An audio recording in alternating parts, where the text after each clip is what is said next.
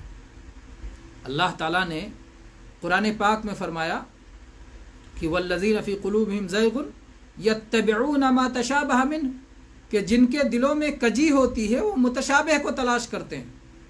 جب اللہ تعالیٰ فرماتا ہے کہ اللہ کے نبی کہہ دیجئے قل انما انا بشر مثلکم، میں تو تم جیسا ہی بشر ہوں، انسان ہوں، اور اللہ کے نبی صلی اللہ علیہ وسلم خود حدیث پاک میں کہتے ہیں انما انا بشر مثلکم انسا کما تنسون فاذا نسیت فذکرونی، کہ میں تم جیسا انسان ہوں، جیسے تم بھول جاتے ہو میں بھی بھول جاتا ہوں، اس لیے میں بھول جاؤں تو مجھے یاد دلا دیا کرو۔ اللہ کے نبی اپنی بشریت کا اعلان کرتے ہیں صحیح احادیث میں اور قرآن پاک میں بھی اللہ اعلان کرتا ہے، اور اس کے بعد کوئی آپ کی بشریت کا، آپ کے انسان ہونے کا انکار کرتا ہے تو وہ انتہائی غلط حرکت کرتا ہے اس حدیث کی بنیاد پر، جبکہ یہ حدیث اس مسئلے کے لیے ہے ہی نہیں۔ جب کوئی کہتا ہے کہ اللہ کے نبی بشر تھے تو اس کا مفہوم کیا ہے؟ اس کا مفہوم سمجھ لیں آپ، اس کا مفہوم یہ ہے کہ آپ آدم علیہ السلام کی اولاد میں سے تھے، آپ صلی اللہ علیہ وسلم کی پیدائش اسی طرح ہوئی جیسے آدم کے بیٹوں کی ہوتی ہے، یعنی آپ اپنے باپ کے نطفے سے اور اپنی ماں کے رحم سے پیدا ہوئے۔ آپ صلی اللہ علیہ وسلم نے بھی بچپن گزارا، آپ بھی جوان ہوئے، آپ کو بھی بھوک اور پیاس لگتی تھی، آپ بھی بیمار پڑتے تھے، آپ بھی بازار میں جا کے خرید و فروخت کرتے تھے، آپ کا بھی بدن زخمی ہو جاتا تھا، کٹ جاتا تھا تو خون نکلتا تھا۔ آپ انسان ہونے کے معاملے میں باقی انسانوں سے مختلف نہیں تھے، بشر ہونے کے معاملے میں آپ نے شادیاں کر رکھی تھیں، آپ کی اولادیں پیدا ہوئیں، بیٹے بھی پیدا ہوئے، بیٹیاں بھی پیدا ہوئیں، آپ بھی کبھی کبھی بھول جایا کرتے تھے، یہ بشری عوارض ہیں۔ تو اللہ کے نبی کریم صلی اللہ علیہ وسلم کو جب بشر کہا جاتا ہے تو یہ مقصود ہوتا ہے، نعوذ باللہ یہ مقصود نہیں ہوتا کہ اللہ کے نبی اللہ تعالیٰ کے بارے میں جتنا علم رکھتے تھے دوسروں کو بھی اتنا علم ہو سکتا ہے، نعوذ باللہ۔ آپ کا اللہ کے نبی نے خود فرمایا ہے اعلمکم باللہ واخشاکم لہ، میں سب سے زیادہ اللہ کے بارے میں علم رکھتا ہوں اور سب سے زیادہ اللہ سے ڈرتا ہوں۔ تو جب کہا جائے کہ اللہ کے نبی ہمارے ہی جیسے بشر تھے تو اس کا مطلب یہ نہیں ہوتا کہ علم میں اور خشیت میں بھی نعوذ باللہ امتیوں ہی کی طرح تھے۔ علم اور خشیت میں آپ سب سے ممتاز تھے، آپ پر وحی آتی تھی اللہ کی، باقی پر تو نہیں وحی آتی۔ اسی آیت میں جہاں بشریت کہا گیا رسالت کا بھی اعلان کر دیا گیا، قل انما انا بشر مثلکم یوحا الی، کہہ دیجئے کہ میں تمہارے ہی جیسا بشر ہوں لیکن مجھ پر وحی آتی ہے۔ یہ فرق ہے، وحی کی وجہ سے فرق ہو گیا۔ بشر ہونے میں فرق نہیں، مرتبے میں فرق ہے، رتبے میں فرق ہے، درجے میں فرق ہے۔ اس کو بہت سے اہل علم نے ایک عقلی مثال دے کے سمجھایا ہے، اسی آیت کو سامنے رکھ کر کے، اور مثالوں سے بات جلدی سمجھ میں آتی ہے۔ کہا کہ آپ کے سامنے ایک کاغذ ہے، کاغذ، پیپر، پیپر پہ کچھ بھی الٹا سیدھا لکھا ہوا ہے، حساب کتاب لکھا ہوا ہے۔ بغل میں دوسرا پیپر ہے، اس پہ اللہ کی وحی لکھی ہوئی ہے، قرآن پاک کی آیت لکھی ہوئی ہے۔ پیپر یہ بھی ہے، پیپر یہ بھی ہے، پیپر ہونے میں دونوں میں کوئی فرق نہیں، لیکن کیا مرتبہ بھی ایک ہے؟ وہ کاغذ جس پہ حساب و کتاب لکھا ہوا ہے، آپ جس طرح چاہیں اس کو ریزہ ریزہ کریں، ٹکڑا ٹکڑا کریں، جہاں چاہیں پھینک دیں، لیکن وہ کاغذ جس پر کلام الہی لکھا ہوا ہے، جس پر وحی الہی لکھی ہوئی ہے، جس پر قرآن لکھا ہوا ہے، کیا اس کے ساتھ بھی وہی معاملہ کریں گے؟ قطعاً نہیں۔ وہ قابل احترام کاغذ ہے، اس کاغذ کی طرح نہیں ہے۔ تو دونوں میں فرق ہو گیا، کاغذ دونوں، لیکن ایک پر وحی لکھا ہے، ایک پر وحی نہیں ہے۔ ایسے ہی سارے انسان بشر، انبیاء غیر انبیاء، اولیاء غیر اولیاء، سب کے سب بشر، صالحین و شہداء سب کے سب بشر، لیکن انبیاء وہ بشر ہیں جن پر اللہ کی وحی آتی ہے، اس لیے ان کا رتبہ، ان کا درجہ، ان کا مقام باقی لوگوں کی طرح نہیں ہے، لیکن وہ بشر ہی ہیں، انسان ہی ہیں، انسانوں کے لیے اسوہ اور نمونہ بن کے آئے ہیں، تاکہ کسی کو یہ عذر نہ رہے، یہ بہانہ نہ رہے کہ ہماری تو بے شمار جو ہے حاجتیں ہیں، ضروریات ہیں، ہم تو انسان ہیں، ہمارے پاس عوارض، ہم کبھی بیمار پڑ گئے، کبھی بھوک لگی ہے، کبھی پیاس لگی ہے، کبھی پیشاب پاخانے کی حاجت ہے، کبھی کچھ اور ہو جاتا ہے، ہمیں بازار جانا ہے اور بازار سے سامان خریدنا ہے، خرید و فروخت کرنا ہے، تو ہم آپ کو اپنا اسوہ کیسے بنا سکتے ہیں، نمونہ کیسے بنا سکتے ہیں اس اعتراض کا اللہ تبارک و تعالیٰ نے اس اعتراض کو یا اس عذر کو، اس بہانے کو ختم کر دیا کہ انبیاء جو بھی آتے تھے وہ ہمارے ہی جیسے انسان ہوتے تھے، ہم ان کی اتباع کرنے میں، ہمارے لیے ان کی پیروی کرنے میں کوئی عذر نہیں ہے، کوئی بہانہ نہیں۔ ان کو بھی نیند آتی تھی، ان کو بھی بخار ہوتا تھا، ان کو بھی سر درد ہوتا تھا، ان کو بھی بھوک پیاس لگتی تھی، ان کی بھی انسانی ضروریات تھیں ہماری جیسی کہ ہماری ہیں۔ اس لیے ہمارے پاس کوئی عذر نہیں ہے کہ ہم ان کی طرح زندگی نہیں گزار سکتے۔ انہیں اسی لیے بھیجا ہی گیا تھا کہ جیسے وہ زندگی گزارے ان کو دیکھ کر کے تم بھی زندگی گزارو۔ تو بہرحال یہ مسئلہ تھا بشریت کا، جسے اس حدیث سے بعض لوگ غلط طور پر استدلال کرتے ہیں، تو اس کی وضاحت کی ضرورت تھی۔ اللہ تبارک و تعالی ہم سب کو دینی مسائل و احکام خوب اچھی طرح سمجھنے کی توفیق عطا فرمائے، اپنا عقیدہ اور توحید اچھی طرح سمجھنے کی توفیق عطا فرمائے، تاکہ ہمیں کوئی اس عقیدے سے موڑ نہ سکے، اس عقیدے سے منحرف نہ کر سکے۔ اللہ تبارک و تعالی ہر طرح کے خیر سے نوازے اور ہر طرح کے شر سے ہماری حفاظت فرمائے، آمین۔ وقت تھوڑا زیادہ ہو گیا ہے، پھر بھی تیزی کے ساتھ ہم کمنٹ کا جائزہ لے لیتے ہیں۔ سب سے پہلے تو اکٹھا ان سارے بھائیوں کو سلام کا جواب جنہوں نے سلام لکھا ہے، وعلیکم السلام ورحمۃ اللہ وبرکاتہ، اور ان سارے بھائیوں کے لیے خصوصی دعا جو کہ خیر میں سبقت کرتے ہیں اور پہلے پہنچ جاتے ہیں۔ اللہ تبارک و تعالی ان کو ایسے ہی ہر نیکی میں سبقت کی توفیق عطا فرمائے، اور اللہ تعالی ہر شر سے محفوظ کر کے اللہ تعالی انہیں ہر نعمت سب سے پہلے عطا فرمائے، جلدی سے جلدی عطا فرمائے، جیسے کہ وہ نیکی میں جلدی سے جلدی بڑھتے ہیں۔ نذران خان صاحب، عبدالغفور قیصر صاحب، اور اس کے بعد میں سخاوت شیخ صاحب، تراویح کا افضل وقت کیا ہے؟ تو بڑا اہم سوال ہے جس کا جواب ہونا چاہیے۔ تراویح یہ جو سال کے بقیہ دنوں میں قیام اللیل ہوتا ہے یا تہجد ہوتا ہے، وہی تراویح ہے۔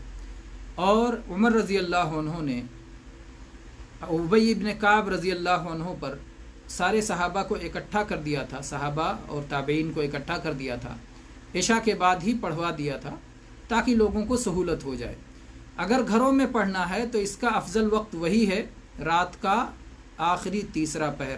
عمر رضی اللہ عنہ بھی ایک بار گزرے اور دیکھا کہ لوگ مسجد میں تراویح پڑھ رہے ہیں، تو آپ نے کہا واللتی تنامون عنہا خیر من اللتی تقومونہا، کہ جس وقت میں تم سو جاتے ہو وہ وقت اس سے بہتر ہے جس وقت تم قیام کر رہے ہو۔ یعنی عشاء کے فوری بعد جو قیام کر لیا جائے وہ قیام اللیل تو ہو جاتا ہے، تراویح تو ہو جاتی ہے، لیکن اگر رات کے آخری پہر میں پڑھا جائے تو اس کا اجر و ثواب زیادہ ہے۔ تو اگر لوگ اکیلے پڑھ رہے ہوں تو رات کے آخری پہر ہی پڑھنا زیادہ افضل اور بہتر ہے۔ عبد القیوم صاحب، ابو الکلام رحیمی صاحب، اور عبد البصیر صاحب، اکبر احمد صاحب، جزاکم اللہ خیر، وفقکم اللہ جمیعاً۔ اس کے بعد میں یہ صوم وصال آپ کے تشریف لانے سے قبل کے زمانے میں لوگ رکھتے ہوں گے، آج کل تو لوگ رمضان میں بھی نہیں رکھتے بلکہ روزے داروں کا بھی احترام نہیں کرتے، تاہم آپ کے درس سے یہ مسئلہ معاملہ بھی کھل کر سامنے آیا۔ جزاک اللہ۔ آج بھی بہت سارے لوگ اس طرح کے صوم وصال رکھ لیا کرتے ہیں، بزرگوں کے بارے میں قصے بیان کرتے ہیں کہ فلاں بزرگ نے لگاتار 15 دن تک بلا کھائے پیے صوم رکھا، اس طرح کی چیزیں۔ تو اس وقت بتایا جائے گا کہ اگر وہ بزرگ ہوتے تو ایسی حرکت نہیں کرتے، کیونکہ نبی صلی اللہ علیہ وسلم نے اس سے منع فرمایا ہے۔ اور یا ہو سکتا ہے وہ بزرگ اسے ممانعت کو ارشاد کے لیے سمجھتے ہوں، لیکن اولا بہرحال خلاف اولا تو کہا ہی جائے گا کہ انہوں نے اچھا نہیں کیا۔ محمد سلیمان،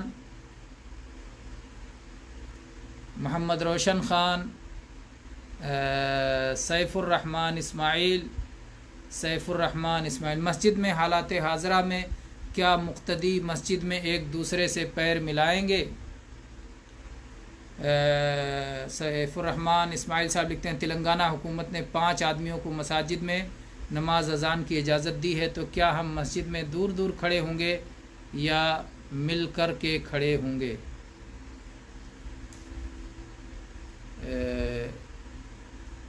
اہل علم نے ہمیشہ یہ بات کہی ہے کہ مل کر کے کھڑے ہونے ہی سے جماعت ثابت ہوتی ہے، لیکن اگر اس وقت اطباء نے یہ بات کہہ دی ہے کہ ملنے کی وجہ سے اور پیر سے پیر ملانے کی وجہ سے اور جسم سے جسم ملانے کی وجہ سے بیماری کا اندیشہ ہے، تو پھر دوری بنائیں تاکہ اپنے آپ کو اس بیماری سے بچائیں۔ اللہ تعالیٰ نے فرمایا وَلَا تُلْقُوا بِأَيْدِيكُمْ إِلَى التَّهْلُكَةِ، اپنے آپ کو ہلاکت میں مت ڈالو۔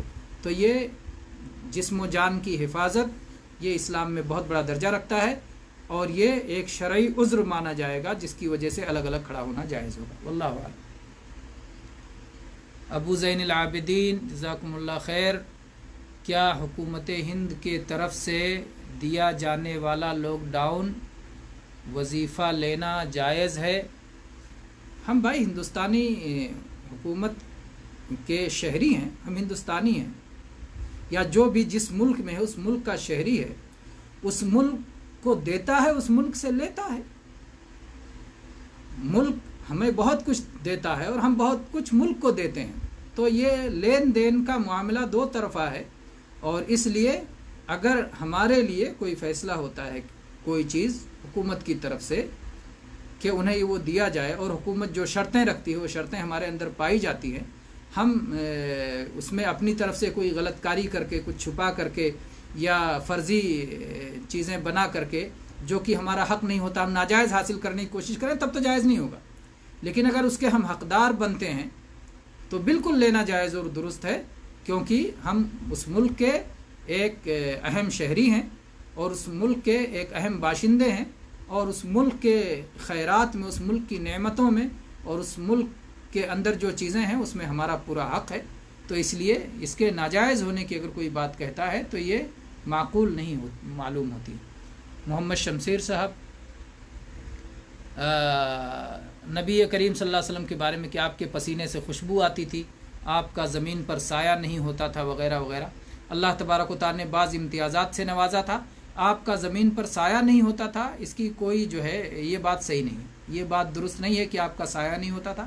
اللہ کے نبی کریم صلی اللہ علیہ وسلم کا سایہ احادیث سے ثابت ہے، اور آپ کے عطر سے، آپ کے خوشبو سے، آپ کے پسینے سے خوشبو آتی تھی، صحابہ اور صحابیات اس کو بطور عطر استعمال کرتے تھے، اپنے عطر میں ملاتے تھے، یہ بات تو ثابت ہے، یہ ثابت ہے۔ لیکن زمین پہ آپ کا سایہ نہیں تھا، یہ بات صحیح نہیں ہے، اور وقت تو کافی تیزی سے بڑھ رہا ہے، نہیں اس کے دلائل وغیرہ کا بھی ذکر کیا جاتا ہے۔ اگر غریب اور مستحق ہو تو لے لے، ورنہ کسی غریب کے لیے چھوڑ دیں، بہتر ہے، شیخ صاحب ہی بتائیں گے۔ اچھا، وہ جو حکومت کی طرف سے دیا جاتا ہے۔ کامران فاروق صاحب، نور الہدا صاحب، اللہ تبارک و تعالیٰ سارے کمنٹ لکھنے والے بھائیوں کو جزائے خیر عطا فرمائے، اور اس کو ان کے حق میں اللہ تعالیٰ قیامت کے دن ان کے نیکیوں کے میزان میں رکھے، نیکیوں کے ترازو میں رکھے، اس کے ذریعے سے اللہ ان کے نیکیوں کا پلہ بوجھل فرمائے، اس علم کو ہمارے لیے اللہ تبارک و تعالیٰ مفید بنائے، دنیا اور آخرت میں خیر کا ذریعہ بنائے۔ اقول قولی ھذا واستغفر اللہ لی ولکم من کل ذنب فاستغفروہ انہ ھو الغفور الرحیم۔